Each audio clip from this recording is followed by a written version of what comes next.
What's good, everybody? Welcome to the Southern Spotlight Show. I'm your host, Mark Braley, and this is your co-host, Golden Farnsworth. Today, guys, we're going to talk about the Hawks preseason game versus the Pacers, and we have to talk about that great performance set. We'll get a little bit into that a little bit later from our rookie. And also, we're going to talk about the Atlanta Falcons versus the Panthers. They had a big-time win in that, so you guys stay tuned. Now, wait a second. You right there. Yes, you. The one who just tapped on our show. Give us a like and subscribe on the Southern Spotlight Show, as we are going to try to bring much entertainment, comedy, and passion for your team. Atlanta Hawks pulls off a victory versus the Pacers 131-130 in a Seth Lundy game-winning fashion. But that is the way the Hawks would win a game. I know it's preseason, guys, but Hawks love game winners. Just like the Falcons, They love to have games to where they want to drive us crazy and drive us to the last second. But Hawks did get the win. The starters played the first 3 quarters of the game, and we got to see a lot of different lineups. I was very impressed with. Bogey and Big O didn't play, guys, but very interested to see what the lineups are going to look like when they come back. But boy, did we get to see our rookie, man. Zaccharie Risacher comes out with 18 points, 7 for 9, 3 for 4 from 3, guys. Do you guys want, the people that question this guy to be the number 1 overall pick, we have to be coming back to our statements because I was so impressive. I mean, I did say it. I didn't expect him to be some superstar in the making. I said he's going to be a great role player in the future. If you're going to be a guy that's going to be a consistent three-point shooter, a good defender, a solid scorer, then you're going to fit alongside Trey very well. And he showed Atlanta that on that night. Then you also have Trae Young, scored 17 points, just ice Trey. Had 6 assists alongside of that, 3 for 5. And come on, man. I got the jersey on today, brother. Halftime performance. This is in 22 minutes, guys. Jalen Johnson, 19 points, 10 rebounds. We're looking at a possible all-star this year. We said a little bit in the previous shows, but I mean it. I think he can be an all-star. And we talked about a few shows ago about how Trey and Jalen can be a top 3 duo. Both of them in 22 minutes, guys, had a total of 36 points. That's not bad. That's not bad at all. And with that, and also Jalen had 10 rebounds and Trey had 6 assists. So we're looking really good, man. I like the way they're looking. I mean, we're going to see more when Bogey and Big O comes in. But Golden, how did you feel about the performance from Dyson and Larry Nance? Like some of the new additions that we had on our team. What did you think about those guys? Yeah, well, obviously it's preseason, but like you said, the starters did play. So this is pretty much for the first half. This was pretty much just a regular NBA game against a great Pacers team with a great offense. We shot over 50% as a team, which if we did that every night, that'd be amazing. Shot almost 40%. But Dyson Daniels looked amazing. Everybody on the team shot really well, except for one person, and we don't really need to say who that is because I think we all already know that. Dyson Daniels. We're going to talk about that. Don't worry. Yeah, we're going to talk about that in a second because bro sucks. But 14 points, 2 steals already. He had 3 assists. And like I said, he shot amazing. He just looked really good, and he got the start. Hopefully that's something that we see. But I really liked what I saw from him. But yeah, I mean, like I said, preseason game. Hopefully we see this more. If we could see this Hawks team every night, then we'll be winning a lot of games this year. Larry Nance is a great addition. I feel like on every team that he's been on, he's been a solid role player, and he's had some highlights. He's had some poster dunks in his career and some pretty good highlights. But 11 points. A big thing I like to look at when I'm looking at stats for these NBA players is the plus minus. And I know we're talking about the new guys, but Risacher, plus 15 when he's on the floor. Plus 15. 18 points, 7 for 9. I mean, that's just ridiculous. It was a great showing from him. And I think he gave us more than what we even thought we were going to get from him. And if he plays like that, I mean, I'm already going to throw it out there and say that's rookie of the year numbers right there already.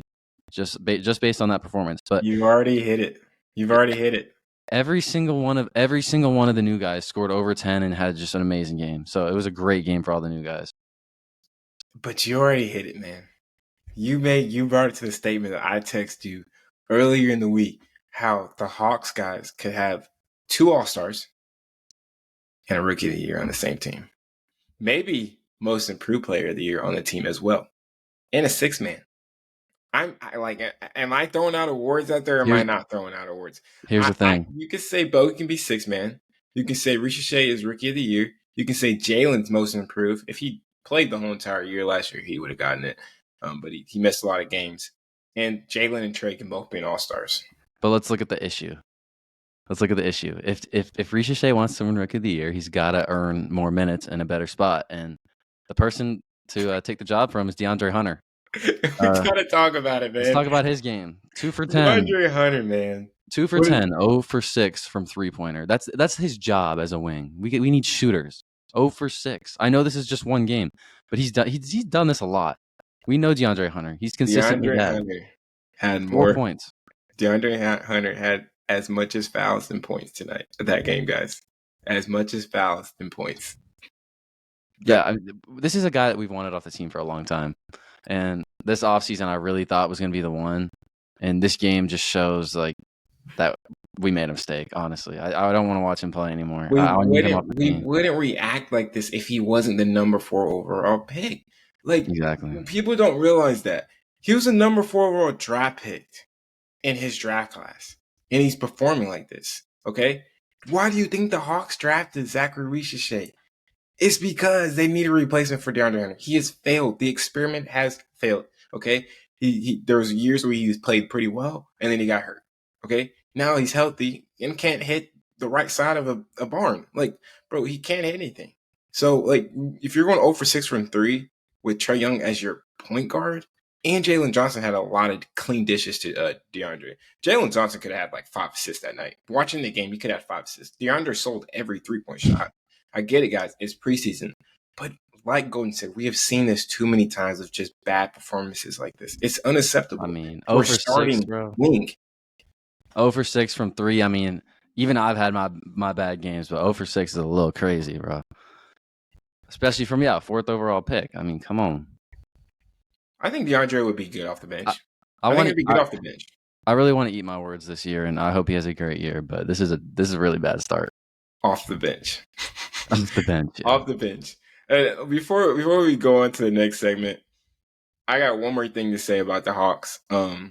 Like we talked about Dyson Daniels, I need to see Dyson as a starter. I'm sold. I'm already sold. I'm sold with Dyson and Risacher as a starting lineup. And look what happened this Trey, Jalen, Capella. It's got to happen. Like, it's got to. They look really good. And the scary thing about the Hawks is that they're such a young team, okay? We're not expecting to be a finals, the team that's going to be in the NBA finals, okay? But if they can get to the second round with a team like this at this age, that's scary. That's what the OKC Thunder had.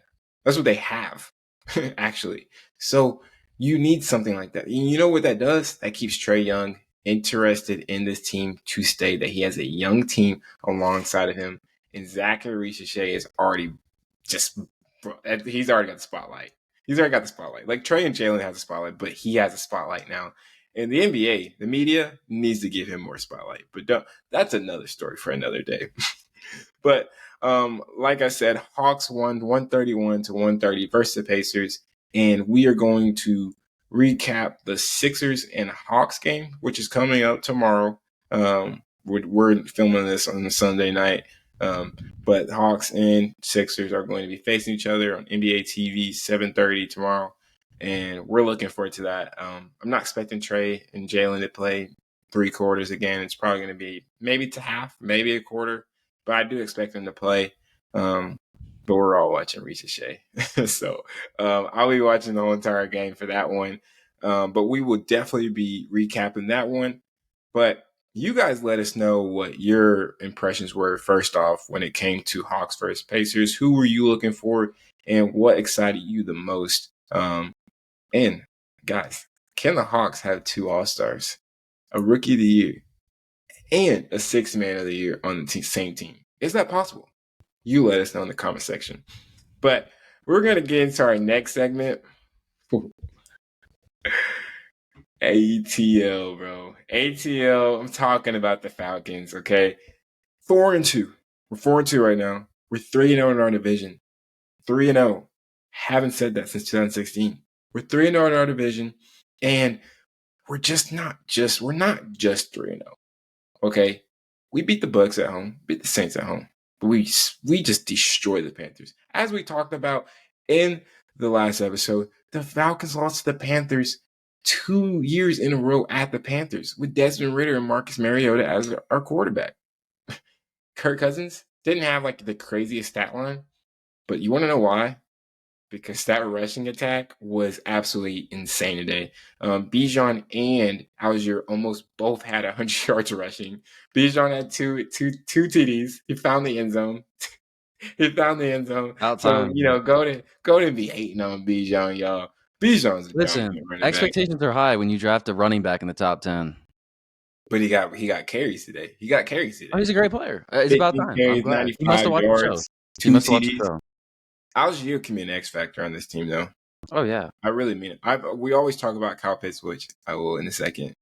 Algier, very impressive game. 18 carries for 105 yards, 1 TD.